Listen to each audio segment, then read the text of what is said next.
and again you get the skills to you are trained to be confident, you get the skills to be a good communicator. And trust me, throughout the 5 years here at KTU Radio, it has been so far so good. I cannot say anything otherwise. Okay. All right. So I want to find out, what was your first experience with KTU Radio? How did you get started, and what was it like way back then?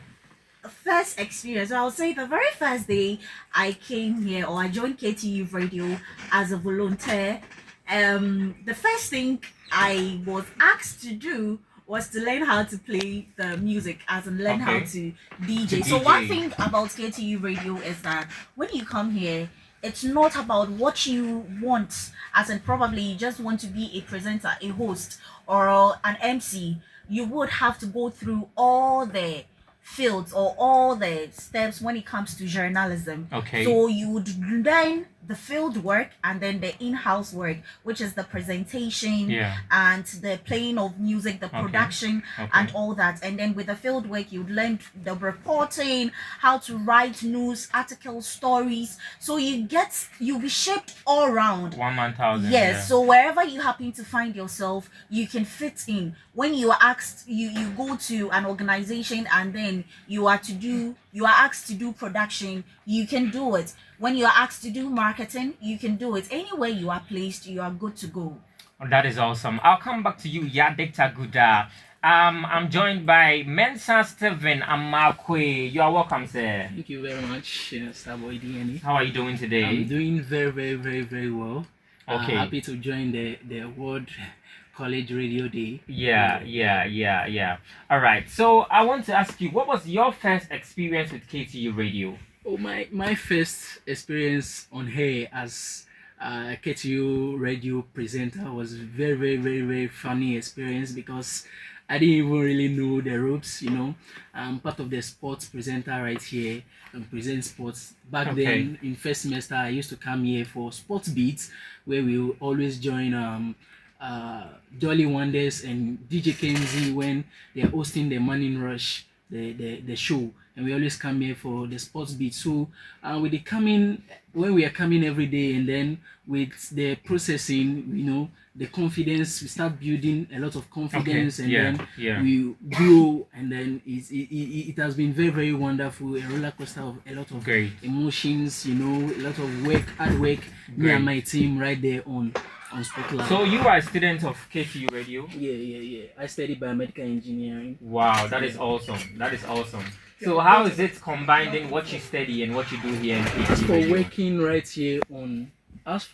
working right here on as a presenter right here on the radio, it has helped me a lot, because when you are asked to do a kind of presentation in class, when you're on radio and you talk, a lot of times you are on air, you're on air, and you are talking, you are building capacity to talk. You get it. So I remember my first experience as a presenter in class. It was very, very awful. I couldn't know how to express myself in the front of my classmates. But my experience right here on radio, when I keep talking, when you keep talking, you keep talking, you build that kind of confidence, that kind of public speaking experience. So the other 2 times that I've done presentation in class and in other places, it has been very, very wonderful. So my experience right here on the radio has been very, very good, and it has shaped me into becoming a very, very better person in my academics life, and then in my social life too as well. That is great to hear. Current presenters, what would you say are the most valuable lessons you learned during your time here? Teamwork. Teamwork. Being able to work under pressure. Yes, and most importantly, being confident. There is a saying that even if you're lying, be a confident liar. Confidence does it all. If you are confident, you are able to do the work. But with that, me saying that doesn't necessarily mean that you should be lying on radio and be a confident liar on radio. That's not what I'm saying. But I'm saying that I've taken away the confidence, being able to work under pressure, teamwork, and of course being a good communicator. Okay. Yeah. That is great to hear. I'll come back for your final words. I want to ask you, Mensa Stephen and Markwe, what would you say are the most valuable lessons you have learned during your time here in KTU Radio? Yeah, I think one of the biggest thing I've learned is a sense of commitment. I remember when I was coming for sports beats in first semester, I was always waking up very, very early. That sense of commitment that you're actually doing something to improve your life is a very, very, very good experience. And so far, so good. With that kind of experience, the way I've, arranged myself, the way I've done it so well, it has really, really, really helped me in other things, in other social life. And we talk about hard work as well. Hard work is very, very good. When you come on air, you try to bring out your best in anything you are trying to say, anything you are trying to present. All right. For so me, just add your final words for me, sir. Yeah, thank you very much. I feel very, very, very happy to be able to join the World College Radio Day. Very, very, very. I've been looking forward to this day. Over 50 counties are listening to you. Are listening to me, right? It's a very, very big experience. All right. Thank you very much. So, Dr. Guda, your final words, please. Very quick. All I can say, this is to all of us here.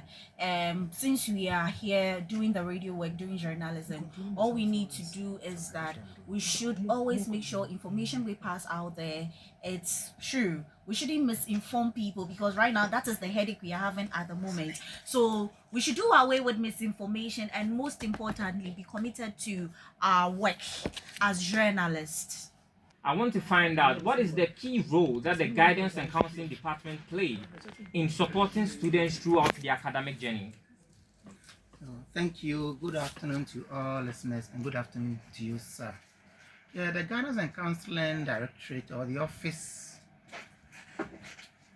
is a kind of mandatory office that is supposed to be established in every tertiary institution.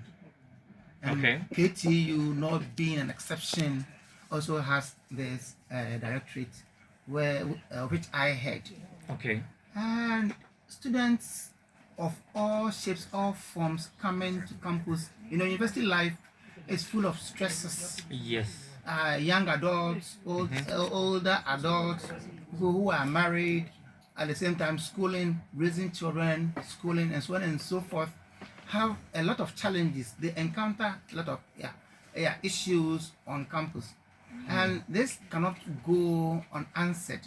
And that is the reason why the office is there, quote unquote, to take care of what they call the psychosocial needs of the students. There are some who come and they cannot fit the academic system.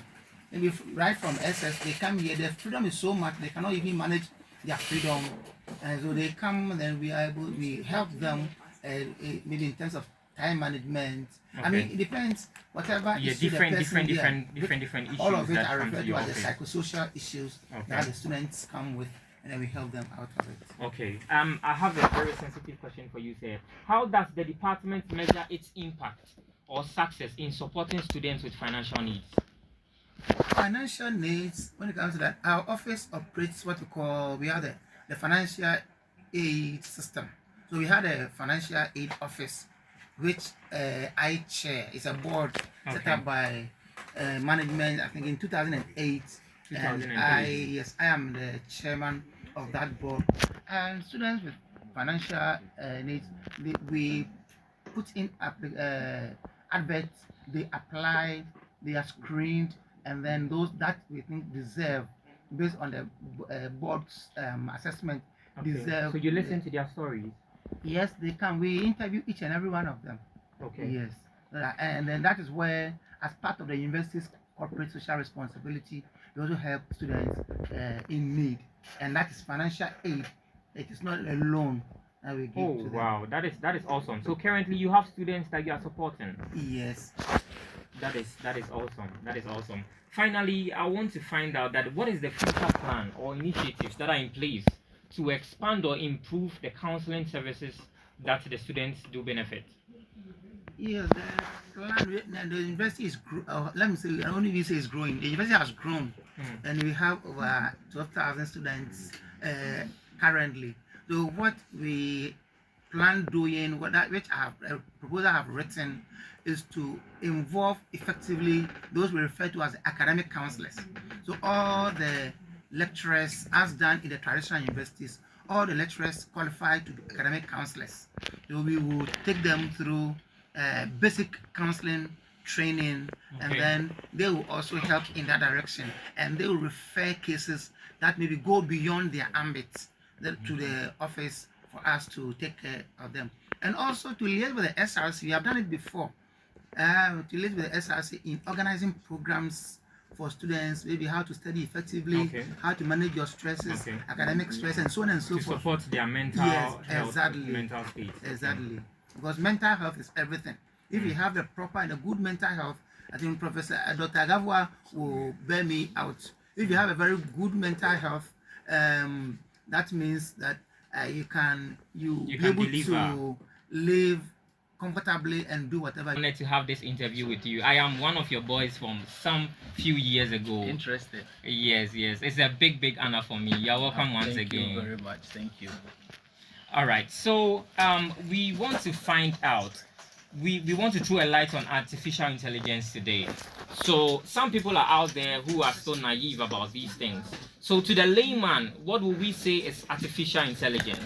Artificial intelligence is basically about using knowledge from basic knowledge around us and devices to make decisions that promote general development about human life, about economic growth, and about research and development. That is basically what artificial intelligence is about. So what human beings will do, now devices have been trained, data has been trained to take those decisions on behalf of individuals. Okay. Yes, so basically that is, and there are various levels of artificial intelligence. We have the generative artificial intelligence, we have the conversational artificial intelligence. A typical one is the ChatGPT, and the one is what we all know, that's the conversational artificial intelligence. We have computer visions, we have robotics. All these are various sectors of artificial intelligence, but we are only used to the conversational artificial intelligence, which are the prompts. So we see that one and we call that AI, but there are various categories of artificial intelligence. Okay, that is awesome. So this is Koforidua Technical University. I want to find out that has your department, which is the computer science department of KTU, has it made any move towards an AI creation? Is there anything like that so far? Yes, most of we have a program running currently called robotics and artificial intelligence. Robotics and artificial intelligence. Yes, it's a 4-year program, PTech program, and we also have the top up. And the top ups, they're about to graduate. So with the students coming, we'll be able to develop several applications. And a typical one is what was exhibited during our 20th anniversary. It's a tool that allows you to take images of various leaves and predict the kind of disease that particular flower or crop has. That's so awesome. Initially, extension officers will go on the field, look through and be able to know that, okay, this particular sickness, is this what is wrong? Yeah. And whatever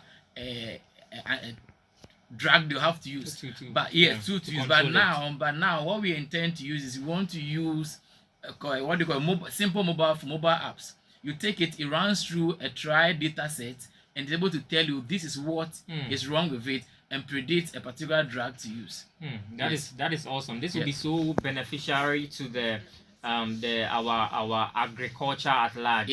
Yes, so this is awesome. I think you are doing great with your department. Thank you very much. Yes, I want to find out, can you give us a fair idea of what goes into such creation, creating this artificial intelligence tools? What goes into it? There is an amalgamation of software engineering and AI. So first you go through the normal software engineering process of finding how to develop an application. Okay. That one is basic computer science. But the next set is developing the data set. Okay. So picking data from various areas and training a particular tool we call data set. We want to find out which diseases are available. But the interesting thing, it takes time to train that data set. You want to respond to queries. Yes. Because it will take a picture, thousands of pictures in gigabytes, for you to know that, okay, what I'm seeing, is it a normal, is it crazy, is it the disease, is it caused by insects, is it caused by pollination, is it our platform. Like we had the head of counseling department Yeah. over here. Yeah. We are trying to, I mean, Solace is trying to help calm problems of mental health and stuff. Now Solace synchronizes community, anonymity, and then therapy. Okay. Okay. Unlike other existing systems that maybe it only do therapy, it only do community or anonymity. Yes. Now Solace here keeps people that register, I mean sign up, keeps them anonymous from others. They have a community of people going through the same problem as they are. Okay. And then we also have a session where you talk to therapists. That is, if you feel shy, like the counseling office, you feel shy as students to go there in person. On Solace, you have this anonymity, but you talk to a professional, being a therapist, a counselor. Or Okay. whoever. So you'll be talking to an actual person. Yes, please. Okay. Yes, we also have, like HOD said, AI tool in there. Yes, that's let's say in the absence of a present therapist at that very moment, you discuss your problems with the AI. We feed it with the necessary data that you interact with the AI. Wow. Later on, we are going to get you again to give us more insights on this. I want to ask the current president of the computer science department. I want to ask you, sir, coming up with these things. Do you do it alone, or do you have a special team that you work with? Okay, thank you very much. So when it comes to building a system, we can't do it individually, so we work as a team. Okay. Yeah. So you can't. We have to have a programmer, someone who handles the database aspect as well. So we all come together and build as a team. Okay. So when your creation comes out, does it come out in your name, or it comes out in the name of the computer science department? It comes out in the name of the computer science department. Wow, God bless you for that. Thank you. Meaning artists from Eastern Region, Ghana, and we are going to be talking about high life music, which is Ghanaians' own. Ghanaian high life music is ours, and I want to have a quick talk with you, Shabkial. I want to find out that high life being the cornerstone of Ghanaian identity for decades. As a music maker, you are aware of other African countries. I mean, other African countries do high life too. So how do you spot Ghanaian high life, and what makes it unique from others? All right, so Ghanaians are the original owners of high life from the 19th century. Okay. And what makes ours unique is our rhythm. There is this popular rhythm in that you hear in almost all the high life songs. That is the Amponsa. We call it Amponsa. Yeah, very popular. So that is how our high life is unique, and also our language makes it unique. Yeah. So per our language, per the Ghanaian language, which we call Chi, Yes. you can identify that this is a Ghanaian high life music. Exactly. And then it's not only the tree. We have the high life, and Evers also do the high life, and then the fancies. Yes, that is true. It cuts across different languages in the country. So I also want to ask you, how do you think high life music has influenced the Ghanaian society? Speaking from fashion to language to values and everyday life. How do you feel like the genre Ghanaian high life has influenced the Ghanaian society? So let's talk about the fashion.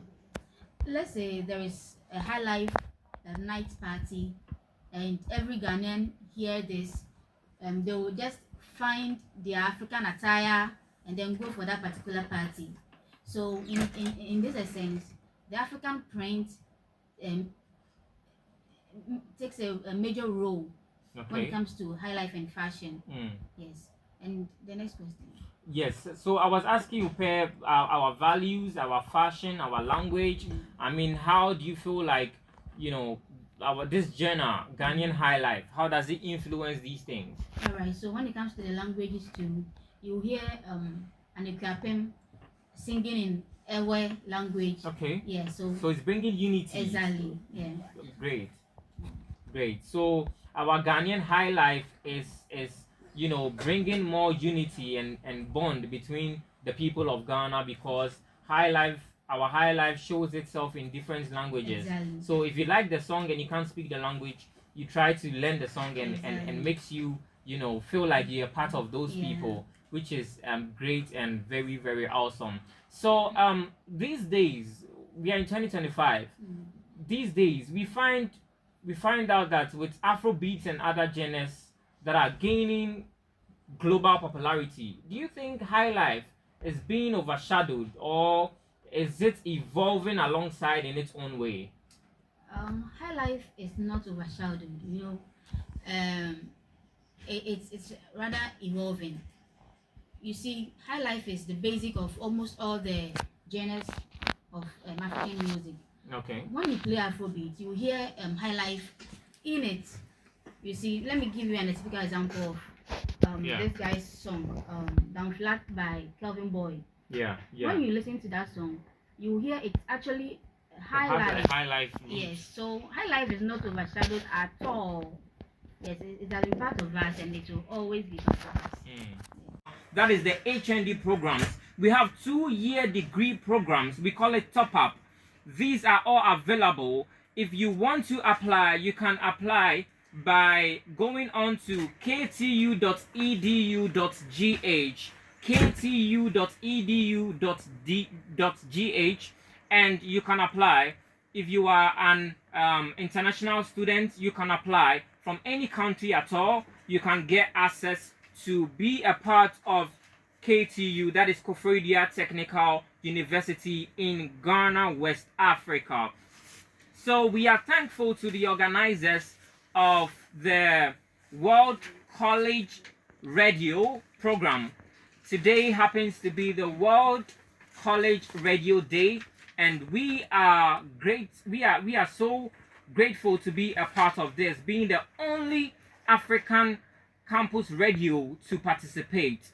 So I go by the name Starboy DNA once again, and I didn't do this alone. I did this with David Vikokoda. I did this with Benedicta Yaguda. That is my production team. I was here with Daniel Ofosu. I was here with Julius Dagba. I was here with King Kelly. I was also here with Steven and Miss Aquila. Atija was also here, going in and out.